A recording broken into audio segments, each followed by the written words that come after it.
Saudara yang terkasih di dalam Yesus Kristus, mari bersama-sama kita mulai ibadah keluarga kita pada pagi hari ini, Minggu 22 November 2020, dengan bersaat teduh sejenak.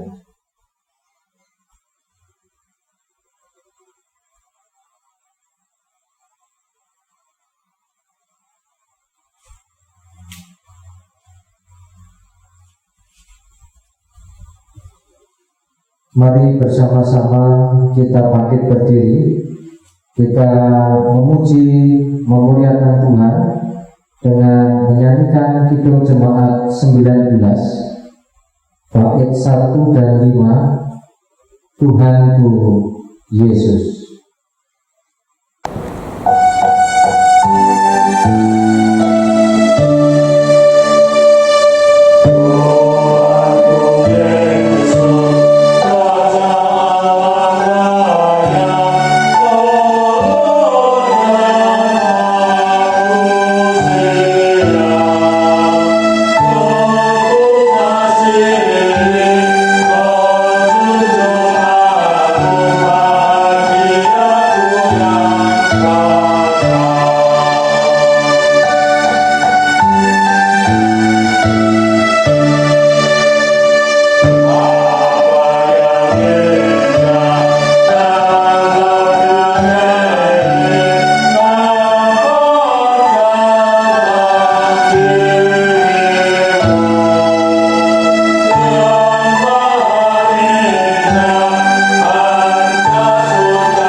Tuhan yang menciptakan langit dan bumi adalah sumber pertolongan kita. Kasih karunia dan damai sejahtera dari Allah Bapa kita dan Tuhan Yesus Kristus ada pada saudara sekalian. Amin. Dipersilakan untuk duduk kembali. Saudaraku, mari kita mendengarkan sapaan Tuhan di dalam firman-Nya yang terambil dari Yesaya 34 ayat 11 dan 12 yang demikian. Sebab beginilah firman Tuhan Allah, dengan sesungguhnya aku sendiri akan memperhatikan domba-dombaku dan akan mencarinya. Seperti seorang gembala mencari dombanya pada waktu domba itu tercerai dari kawanan dombanya, begitulah aku akan mencari domba-dombaku dan aku akan menyelamatkan mereka dari segala tempat mana mereka diserahkan pada hari berkabut dan hari ke-8. Inilah saudaraku apa yang menjadi sapaan Tuhan dalam firman-Nya, dan mari kita bersyukur bahwa kita sebagai domba-domba Tuhan akan senantiasa dicari ketika kita tersesat. Artinya Tuhan tidak pernah meninggalkan kita, Dia senantiasa menyertai, Dia senantiasa menolong kita. Kita bersyukur atas kasih karunia ini, dan mari kita menyambutnya dengan Kidung Jemaat 381 bait 1 dan 12, Yang Maha Kasih. Amen.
bersyukur kepada-Mu Tuhan atas keselamatan, atas penyertaan, perlindungan dan berkat-Mu, dan atas segala sesuatu yang terjadi di dalam kehidupan kami.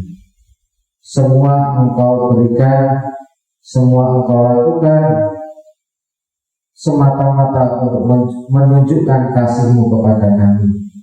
Dan kami bersyukur kepada-Mu oleh karena kasih yang Engkau berikan kepada kami. Dan kami menyadari keberadaan kami yang penuh dengan dosa. Kiranya Engkau ampunkan kami, Engkau mampukan dan layakkan kami untuk berjalan seturut kehendak-Mu. Ya Tuhan kami Yesus Kristus, kami senantiasa memohon dan berharap kepada-Mu, karena kami yakin dan percaya Engkau adalah sumber pertolongan kami, dan hanya Engkau lah yang sanggup menolong kami. Tuhan, masih sama yang kami harapkan, yaitu kami keluar dari pandemi ini. Namun sampai sekarang pandemi ini masih belum berakhir. Masih ada korban, masih juga ada orang yang terjangkit oleh virus corona. Tuhan, tolonglah kami dan bersegera menolong kami. Kami rindu untuk beraktivitas dengan normal. Kami rindu untuk berkomunikasi, bersosialisasi dengan normal. Dan kami rindu untuk bekerja, bahkan rindu untuk bersama-sama datang menyembah-Mu di dalam rumah-Mu, di bait Allah-Mu. Oleh sebab itu ya Tuhan, bersegeralah menolong kami, dan tolonglah kami ya Tuhan, angkatlah virus ini dari bumi ini, dari dunia ini. Dan di dalam masa pandemi ini Tuhan, mampukan kami juga berupaya untuk menghadapi bersama, mencari jalan keluar bersama, dan juga saling menjaga satu dengan yang lain, agar virus corona tidak semakin merebak, tetapi mata rantai dari virus corona ini dapat terputus. Engkau jagai, Engkau juga yang akan melindungi tenaga medis, tenaga kesehatan, pemerintah dengan kebijakannya, dan juga tim ahli. Begitu pula kami Tuhan, tuntunlah kami, tolonglah kami sebagai rakyat, sebagai bangsa, untuk bersama-sama mengambil bagian kami masing-masing dan di dalam kami menghadapi virus corona ini. Berikan kesadaran kepada kami supaya kami tidak seenaknya sendiri, tapi menjaga diri kami dan menjaga sesama kami. Tuhan, Engkau adalah Allah, Engkau adalah Allah yang peduli dan sanggup menolong kami. Permasalahan kehidupan kami pribadi-pribadi ya Tuhan, berkaitan dengan fisik kami, kesehatan kami, berkaitan dengan pekerjaan, berkaitan dengan pergumulan keluarga, kami hanya berserah kepada-Mu, kami hanya memohon tuntunan-Mu dan memohon jalan keluar daripada-Mu. Karena Engkau adalah Allah yang akan memberikan jalan keluar dan membuka jalan, di mana jalan itu yang seakan tertutup, Engkau akan membuka jalan dan menunjukkan jalan kepada kami, sehingga kami dapat menang di dalam pergumulan kami, tidak kalah dalam pergumulan kami. Engkau adalah Allah yang penuh kasih, dan kasih-Mu yang akan senantiasa menyertai dan menolong kami. Ya Tuhan, Engkau kuatkan kami di dalam menjalani kehidupan dan pergumulan, terkhusus jemaat Tuhan di Kajin Juwiling yang masih sampai saat ini harus beribadah di rumah masing-masing bersama keluarga mereka masing-masing. Mampukan ibadah kami dapat menjadikan kami tetap beriman teguh meskipun kami tidak bisa bersama-sama. Tapi kami yakin kehadiran-Mu, kami yakin Engkau akan menolong kami. Ya Tuhan, kami akan mendengarkan firman-Mu. Tuhan, berfirman atas kami dan mampukan kami untuk mendengar, untuk menghayati dan melakukan firman-Mu. Di dalam kasih Kristus kami berdoa. Amin. Saudaraku, mari kita bersama-sama menerima firman Tuhan yang terambil dari Matius 25. Matius 25 ayat 31 sampai dengan 45. Matius 25 ayat 31 sampai 45 yang demikian. Penghakiman praktik.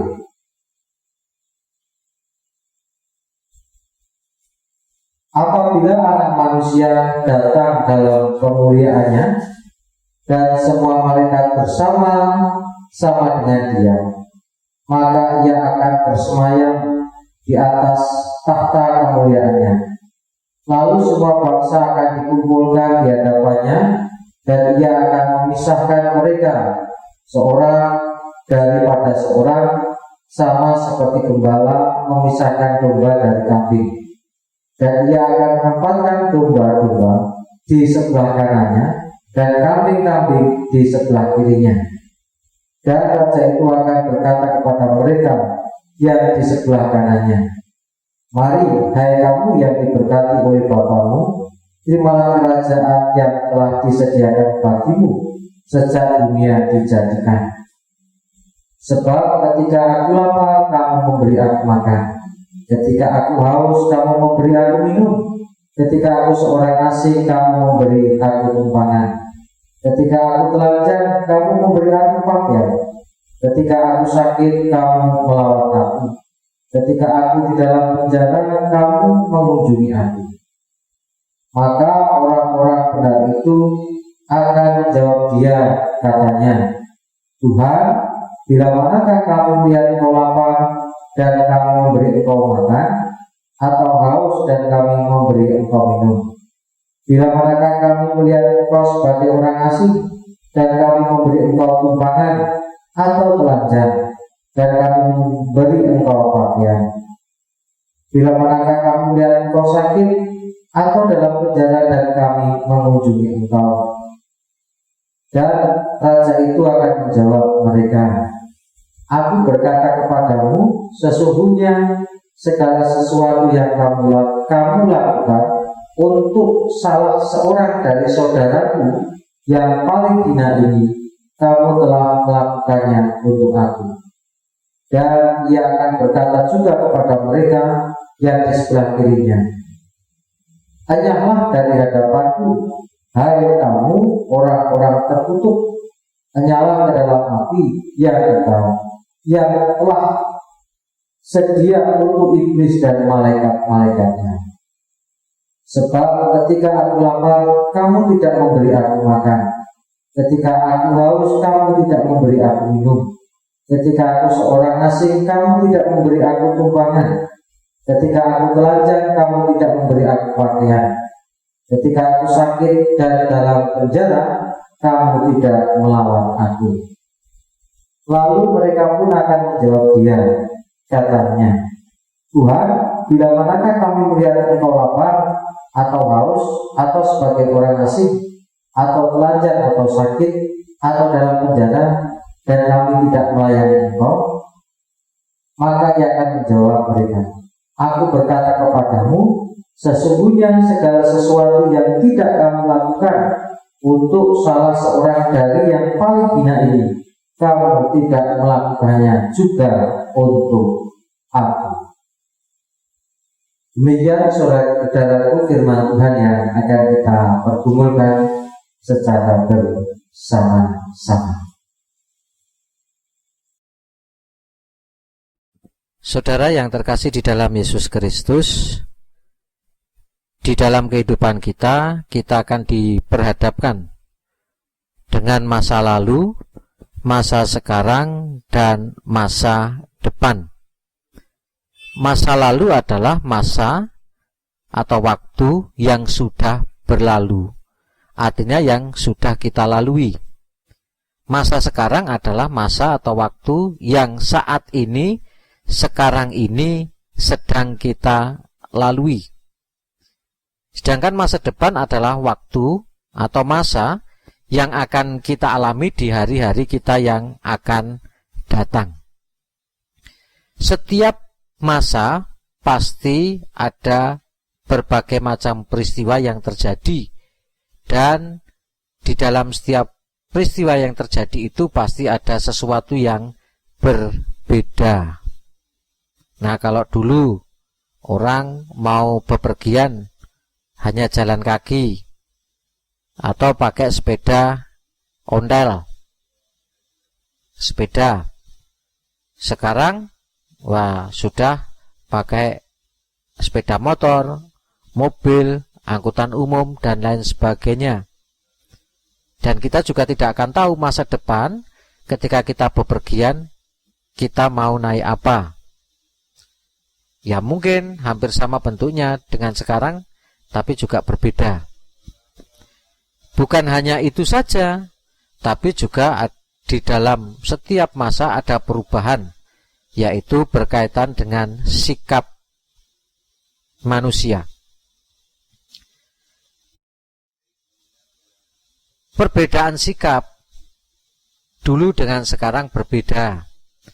Dari gambar tersebut ada perbedaannya.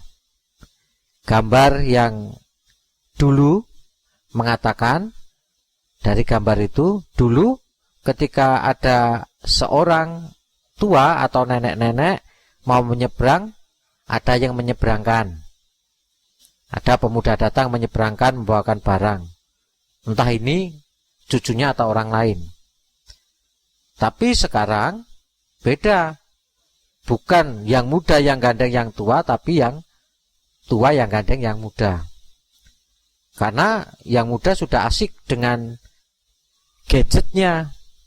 Nah, sudah asik dengan gadgetnya, nah, maka perlu digandeng oleh neneknya, digandeng supaya dia tidak ketinggalan, atau mungkin dia tidak mengalami kecelakaan ketika sedang menyeberang jalan. Jadi sudah ada perbedaan sikap. Kemudian gambar yang kedua menunjukkan juga perbedaan sikap ketika melihat ada orang yang mengalami kecelakaan, atau di situ gambar itu ada orang yang sedang jatuh naik sepeda motor. Dulu orang berlari untuk menolong, tapi sekarang orang berlari untuk mengabadikan, entah itu memfoto atau memvideonya. Jadi sudah ada perbedaan. Dan itu yang terjadi sekarang, sadar tidak sadar, sikap itu kita alami, kita melihatnya, atau bahkan mungkin kita ikut melakukannya. Saudaraku, dari dua contoh tersebut menggambarkan bahwa perubahan sikap terjadi dalam kehidupan kita. Tanpa sadar atau dengan sadar, kita merasakan perubahan yang terjadi. Ya, sikap manusia secara umum, bahkan kemungkinan perubahan sikap berkaitan dengan diri kita. Kemudian dari dua contoh gambar tersebut menunjukkan bahwa banyak orang lebih berorientasi pada dirinya sendiri.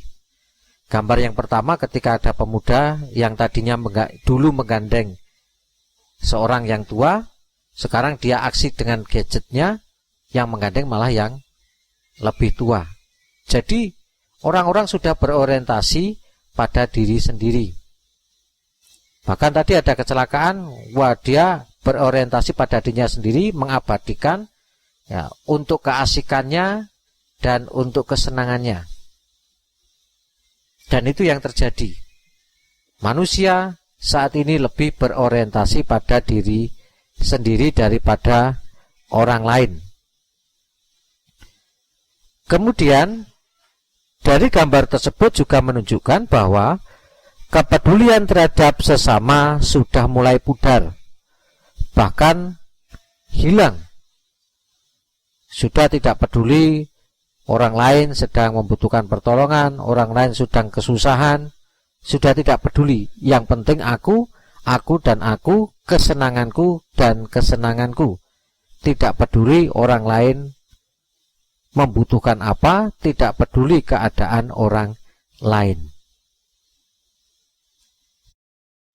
Saudaraku, Matius 25 ayat 31 sampai 45 menceritakan tentang datangnya seorang raja yang memisahkan antara domba dan kambing. Domba dipisahkan dan ditempatkan sebelah kanan, sedangkan kambing ditempatkan di sebelah kiri sang raja. Domba sebagai lambang dari orang-orang yang peduli terhadap sesamanya. Sedangkan kambing sebagai lambang dari orang-orang yang hanya memikirkan dirinya sendiri, atau orang-orang yang tidak peduli terhadap sesamanya. Baik domba ataupun kambing itu akan mendapatkan upah. Domba atau orang-orang yang peduli terhadap orang lain, orang-orang yang betul-betul menolong kesusahan orang lain, itu akan mendapatkan upah, yaitu kerajaan surga. Sedangkan kambing, di mana kambing itu adalah lambang dari orang-orang yang hanya berorientasi pada dirinya sendiri, tidak peduli pada orang lain, tidak mempedulikan orang-orang di sekitarnya, dan tidak menolong orang-orang yang membutuhkan pertolongan, itu akan mendapatkan upahnya.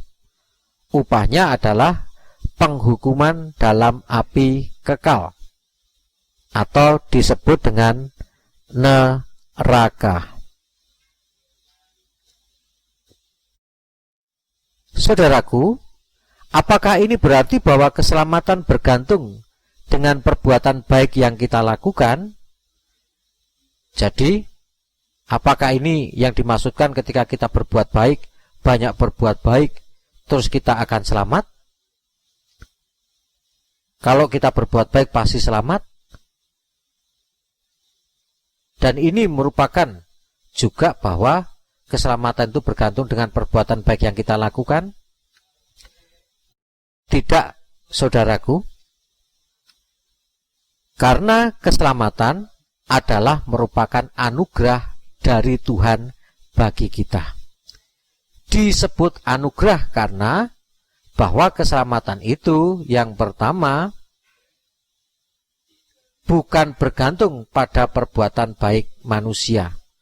Jadi manusia diselamatkan oleh Tuhan bukan karena mereka atau kita sebagai manusia itu berbuat baik.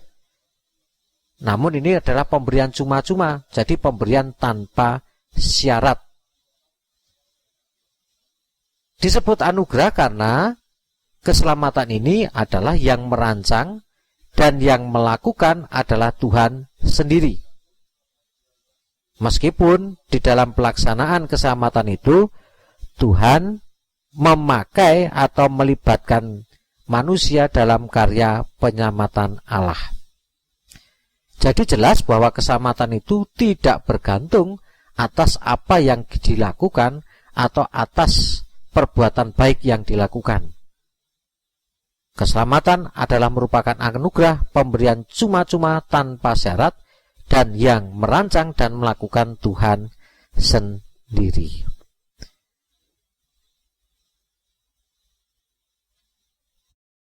Nah, sebagai orang yang telah diselamatkan, kita harus bersyukur kepada Tuhan.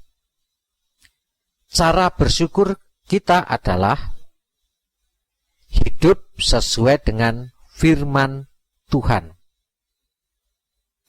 Keseluruhan dari firman Tuhan itu isinya adalah tentang Tuhan, manusia, dan ciptaan yang lain. Bagaimana manusia berhubungan dengan Tuhan, bagaimana manusia berhubungan dengan sesama, bagaimana juga manusia berhubungan dengan ciptaan yang lain. Tuhan juga menghendaki di dalam firman-Nya bahwa kita harus hidup di dalam kasih.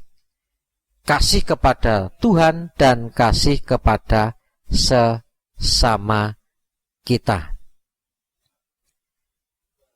kasih kepada Tuhan adalah bagaimana kita membangun hubungan yang baik dengan Tuhan dengan taat firman-Nya. Kasih kepada sesama adalah bagaimana memberlakukan sesama kita sebagaimana manusia adanya. Dan juga kasih kepada sesama itu menuntut bagaimana kita saling tolong-menolong satu dengan yang lain. Kita saling peduli satu dengan yang lain.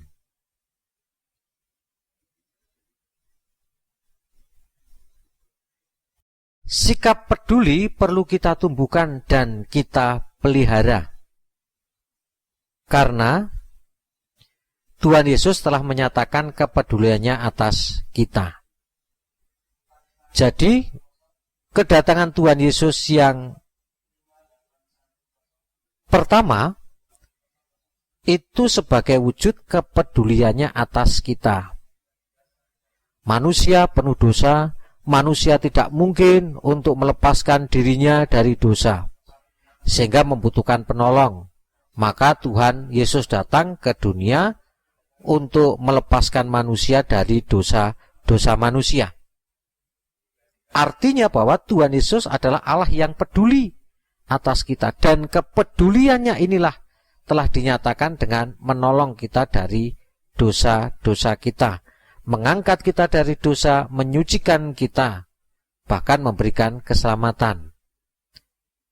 Nah, di dalam nas kali ini kita ini ya, Tuhan Yesus ini gambaran bahwa Tuhan Yesus akan datang kedua kalinya.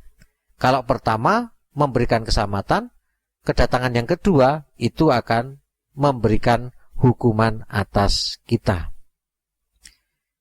Jadi, sikap peduli perlu kita tumbuhkan dan kita pelihara karena yang pertama Tuhan Yesus telah menyatakan kepeduliannya atas kita, manusia yang berdosa, dengan cara memberikan keselamatan, yaitu mati di kayu salib untuk menebus dosa kita.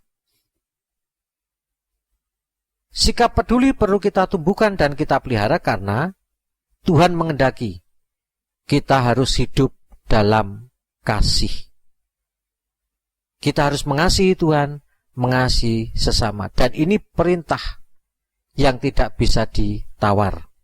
Karena kehidupan kita, di dalam kehidupan ini kita akan berjumpa dengan Tuhan, berjumpa dengan sesama, bahkan berjumpa dengan ciptaan yang lain. Sehingga kita harus hidup dalam kasih. Kasih kepada Allah, kasih kepada sesama, bahkan kasih kepada ciptaan yang lain. Dan yang ketiga, sikap peduli perlu kita tumbuhkan dan kita pelihara karena dengan mengasihi sesama, kita mengasihi Tuhan. Dikatakan di sana bahwa ketika ada domba atau orang-orang yang hidup dalam kasih ini, dia diberikan kerajaan surga. Dia mengatakan, "Loh Tuhan, kapan saya melihat engkau menderita, engkau telanjang, kami memberikan engkau pakaian, engkau sakit, aku menjenguk," dan lain sebagainya. Dan pertanyaan itu sama yang diajukan kepada orang-orang yang tidak taat atau tidak peduli terhadap sesamanya, yaitu kambing ini. Kapan Tuhan aku melihat engkau telanjang, aku memberikan pakaian, kapan Tuhan aku begini-begini terhadap engkau? Sang Raja mengatakan bahwa apa yang kita lakukan terhadap sesama itu sama saja kita lakukan untuk Tuhan. Jadi dengan mengasihi sesama, kita juga mengasihi Tuhan. Semakin lama kita mengikut Tuhan Yesus, harusnya semakin kita beriman dan mengenalnya. Semakin kita beriman dan mengenalnya, semakin kita peduli terhadap sesama. Tuhan Yesus memberkati. Amin. Saudaraku, mari kita bersama-sama bersyukur kepada Tuhan oleh karena segala pemberian Tuhan kepada kita, dan kita akan menyatakan syukur kita di dalam persembahan yang akan kita berikan kepada Tuhan. Adapun dasar persembahan terambil dari Mazmur 100 ayat 4 dan 5 yang demikian. Masuklah melalui pintu gerbangnya dengan nyanyian syukur, ke dalam pelatarannya dengan puji-pujian. Bersyukurlah kepadanya dan pujilah namanya, sebab Tuhan itu baik, kasih setianya untuk selama-lamanya, dan kesetiaannya tetap turun-temurun. Mari bersama-sama kita mengaturkan persembahan dengan diiringi Kidung Jemaat 385 bait 1 sampai 3 huruf bibit yang kecil.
Mari saudaraku kita bersama-sama berdoa.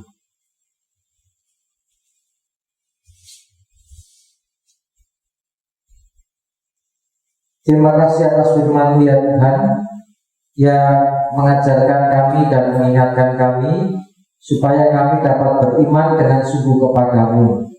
Karena dengan beriman yang sungguh kepadamu akan menumbuhkan sikap peduli terhadap orang lain. Tidak hanya peduli, namun di dalam kepedulian itu kami mau menolong sesama kami. Dan kami saat ini mengucap syukur kepadamu oleh karena firman, oleh karena segala anugerah dan segala berkat dan pemberian yang Tuhan berikan atas kami. Dan baik firman ataupun segala pemberian-Mu itu semuanya untuk mendidik dan untuk mendewasakan kami. Dan kiranya Kau terima syukur kami ya Tuhan, di mana kami bersyukur melalui persembahan ini, dan mampukan kami memberikan yang terbaik untuk kemuliaan nama-Mu. Kami akan bersama-sama mengakhiri ibadah keluarga kami dan melanjutkan ibadah kami di dalam seluruh hidup dan kehidupan kami. Kiranya Kau beserta kami. Dan ketika kami melanjutkan aktivitas kami di hari ini, kiranya ada di dalam penyertaan Tuhan. Di dalam kasih Kristus kami berdoa. Amin. Bersama-sama kita bangkit berdiri, kita menggerakkan pengakuan iman rasuli kita.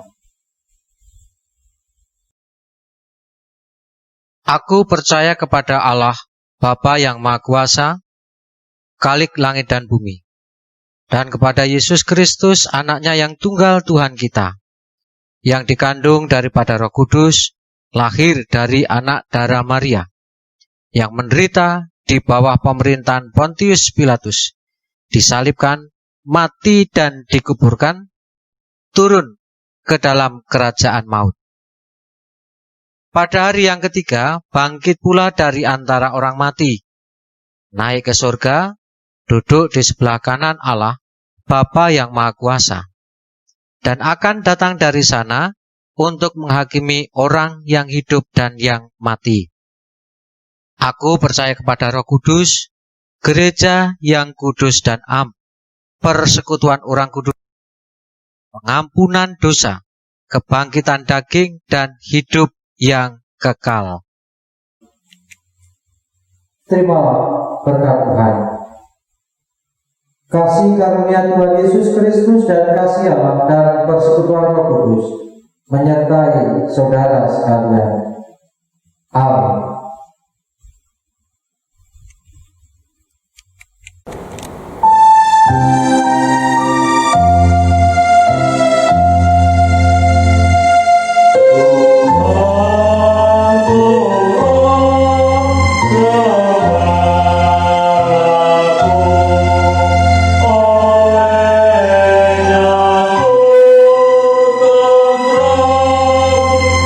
Dewa